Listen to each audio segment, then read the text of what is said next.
നിഷ്കളങ്കമായ ആ പ്രവർത്തനത്തിൽ ഒരിക്കലും ഒരാൾക്കും അംഗീകരിക്കാൻ പറ്റാത്തതുകൊണ്ട് ആ സംവിധാനത്തിൽ നമ്മൾ മാറേണ്ടി വന്നു.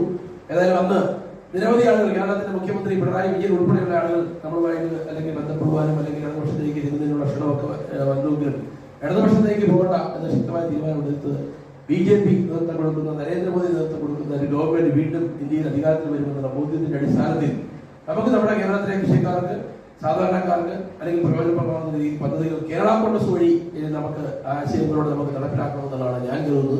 റബ്ബറിന്റെ ഉൾപ്പെടെ കാർഷിക വിളകളുടെ വില തകർച്ച, വന്യമൃഗ ആക്രമണം ഉൾപ്പെടെയുള്ള വിഷയങ്ങൾ, നമ്മുടെ തെരുവുനായ ആക്രമണം, ഇതൊക്കെ കേന്ദ്ര ഗവൺമെന്റിനാണ് ഈ വിഷയത്തിലൊക്കെ ഇടപെടാൻ സാധിക്കുന്നത്. അപ്പൊ ആ വിഷയങ്ങളിലൊക്കെ കേരള കോൺഗ്രസിന്റേതായ നമുക്ക് നമ്മുടെ ഒരു ആശയം ഉണ്ടാക്കിക്കൊണ്ട് അത് കേന്ദ്ര ഗവൺമെന്റ് മുമ്പിൽ അവതരിപ്പിച്ചുകൊണ്ട് നമുക്ക് ശക്തമായി നമുക്ക് മുന്നോട്ട് പോകാൻ സാധിക്കുമെന്നാണ് ഞാൻ കരുതുന്നത്. എന്നാൽ അതോടൊപ്പം തന്നെ നമുക്ക് ഇവിടെ പ്രതികരിക്കേണ്ട വിഷയങ്ങൾ നമ്മൾ പ്രതികരിച്ചേ മതിയാവും. കഴിഞ്ഞ കാലങ്ങളിൽ ശക്തമായി പ്രതികരിച്ചിട്ടുള്ള പാർട്ടിയാണ് കേരള കോൺഗ്രസ്. എന്നാൽ ഇനി നമുക്ക് ആ തരത്തിൽ ഇവിടുത്തെ വിഷയങ്ങളിലൊക്കെ ഇടപെട്ടുകൊണ്ട് ശക്തമായി നമുക്ക് പ്രതികരിച്ച് നമുക്ക് പാർട്ടിയെ ശക്തിപ്പെടുത്താം. ഒരു കാര്യം കൂടി പറഞ്ഞാൽ അവസാനിപ്പിക്കാം. നമുക്ക് നമ്മളെ ഇപ്പൊ കൂടിയിരിക്കുന്ന ഓരോരുത്തരും നമ്മളെല്ലാവരും നേതാക്കന്മാരാണ്.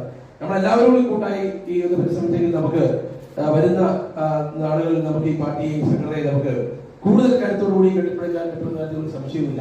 അതോടൊപ്പം തന്നെ സംസ്ഥാന ഭാരവാഹികളായിട്ട് കഴിഞ്ഞ ദിവസം പ്രഖ്യാപിച്ച് 4-5 പേര് മാത്രമേ പ്രഖ്യാപിച്ചിട്ടുള്ളൂ. ബാക്കി നമ്മളിപ്പോൾ നമ്മുടെ ജില്ലാ കമ്മിറ്റിക്ക് ഡേറ്റ് ഇട്ട് ജില്ലാ കമ്മിറ്റിയുടെ അവിടെ വിളിച്ചു കൂടിയ ശേഷം അവിടെ നിന്ന് നിർദ്ദേശം കൂടെ പരിഗണിച്ചുകൊണ്ട് സംസ്ഥാന ഭാരവാഹികളെയും പോഷക സംഘടനാ ഭാരവാഹികളെയും ഒക്കെ നമുക്ക് നിശ്ചയിക്കേണ്ടതുണ്ട്. അതെല്ലാം നമുക്ക് നിശ്ചയിച്ച് വരുന്ന ഒരു ജൂൺ മാസത്തിൽ നല്ല നിലയിൽ നമുക്ക് ഇതിന്റെ ഒരു വിപുലമായ ഒരു കൺവെൻഷൻ നമുക്കിവിടെ വിളിച്ച് ചേർക്കണം എന്നാണ് ഞാൻ ഉദ്ദേശിക്കുന്നത്. അപ്പൊ ഞാൻ എന്റെ വാക്കുകൾ ചുരുക്കുകയാണ്.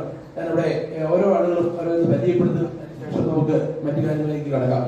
ഞാൻ സജീവൻ ചക്രവർത്തി കേരള കോൺഗ്രസ് പാർട്ടി ചെയർമാനാണ്. മറ്റുള്ള ആളുകൾ പരിചയപ്പെടുന്നത്